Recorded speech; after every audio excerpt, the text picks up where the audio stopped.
start last week. Obviously, we knew it would be a tough challenge for the girls, but after going through review, going through that process with them, what was your main takeaway about where you fell short against North Melbourne? Well, the main takeaway is that they're a very good side, but we've got a way to go, I suppose, in our preparation and just putting training years into our squad.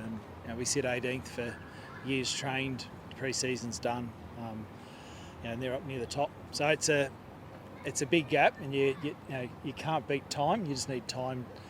The pleasing thing is when you dive deeper after you get over the emotion of the loss.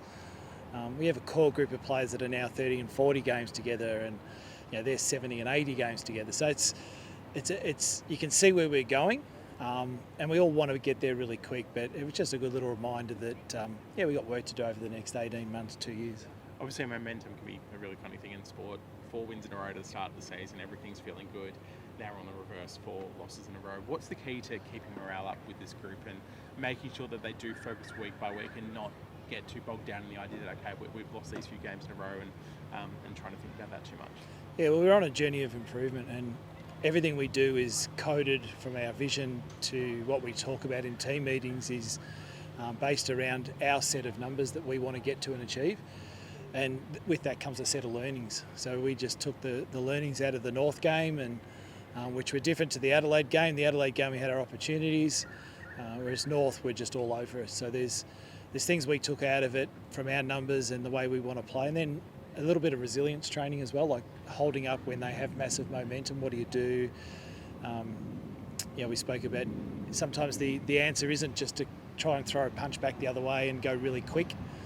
There's a bit of composure in it as well. And so it's just learning that. And you can't replicate that at training or match sim or anything like that. You need to play against these sides, and that's why I said at the start of the year I'm wrapped with our fixture. It was great to play Brisbane in a practice game, and Adelaide, North and Tassie, Melbourne at Casey. They're great fixtures to get because eventually that helps you build that resilience. And so that's been the main messaging. It hasn't actually been an issue getting the team up. They're very motivated and they just want to improve. And it'd be very different if I think we were an older squad and you were losing 4 in a row would be very different.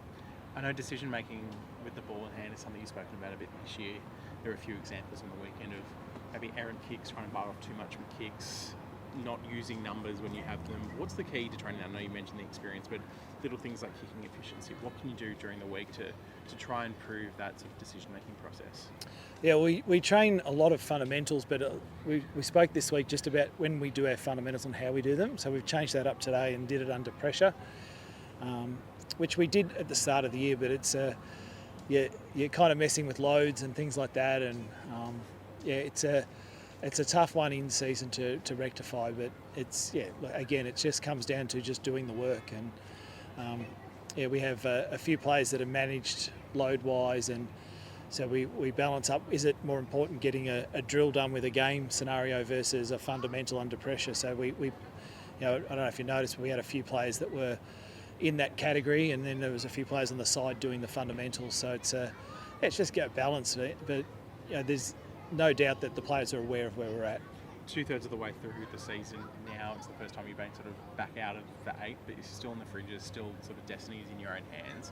What's the main message for these next 4 weeks? As you said, there's still some tough games, starting with Carlton and then go Melbourne and a few others, but what's the key for this next 4-week period to make sure that you go, okay, we've been speaking about grand final leave, we still think that's somewhere we can get, and let's turn it around these next 4 weeks? Yeah, well, our theme for this week is our final start this week, and we consider it a knockout final, and that's what we want to do. We want to have that pressure, and we want to cope with that pressure because that is part of the learning. We tackle Carlton at Henson in front of a big crowd and Pride round, all that, and just hit them hard as we can, playing our way. And that's, the scoreboard will take care of itself if we get that process right from the start. And it's been fluctuating. Quarters 1 and 4 against North were okay, acceptable. Point down at quarter time and then lose the last quarter with a couple of late goals by them. But statistically, we were better. Quarters 2 and 3 unacceptable. So it's just that putting that 4 quarters together against Carlton and Melbourne, West Coast, and Essendon to finish off. And then destiny's in our own hands at the moment. We want to keep it that way. It's a really important game. Are you confident in the forward line setup that you've got at the moment to generate those scoring opportunities? Obviously, you've got a few different sort of levers you can pull to try and have different looks, the likes of Becker, Ratelli and such. But in terms of the players you're picking to get the job done, are you satisfied with what they're doing? Well, we weren't last week. 2 goals is not acceptable.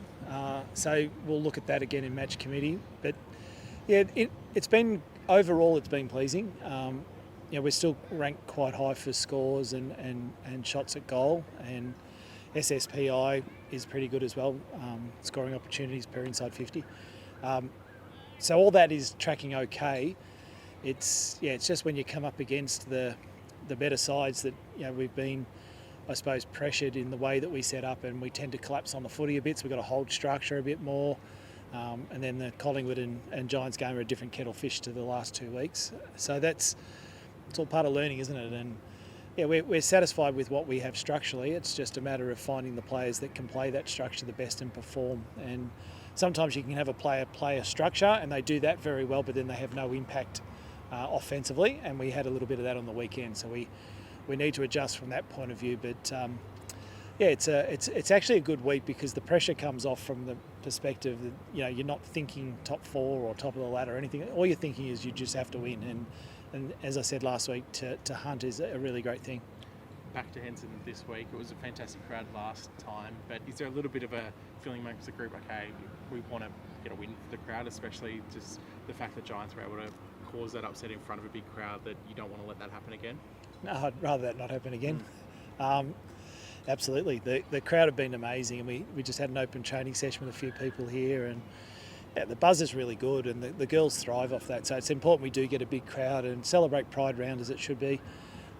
Hopefully one day we don't actually have to celebrate Pride rounds, and that's the ultimate goal, isn't it? Just to have permanent equality with everything. But at the moment it's important to get the message through, and yeah, if we can get another big crowd there, it's tracking pretty well. So it'll be a beautiful day. Come down and get a burger and a Coke and enjoy the footy. Carlton have been one of the big improvers this year, have really sort of in a similar journey in terms of bringing through a lot of young players, and we're just starting to see the benefits of that now. What's the key to kind of stopping them, do you think? Yeah, well, there's a couple of things. One acknowledging that they are a very good football side and have been. They just really haven't put it together, and they have this year, which is credit to them, and very well coached and well structured. So yeah, that's one. And then two's the other one. We just need to play our way, and playing our way against anybody will for 4 quarters will test most teams, and we'll fall back onto quarter 1 and quarter 4 against North, and most of the game against Adelaide, where you could argue we probably had the better of them statistically. So there's lots for us to do for concentrating on us rather than just Carlton. But yeah, we'll just bring our best effort and just see which team wins. So hopefully it's a high scoring game.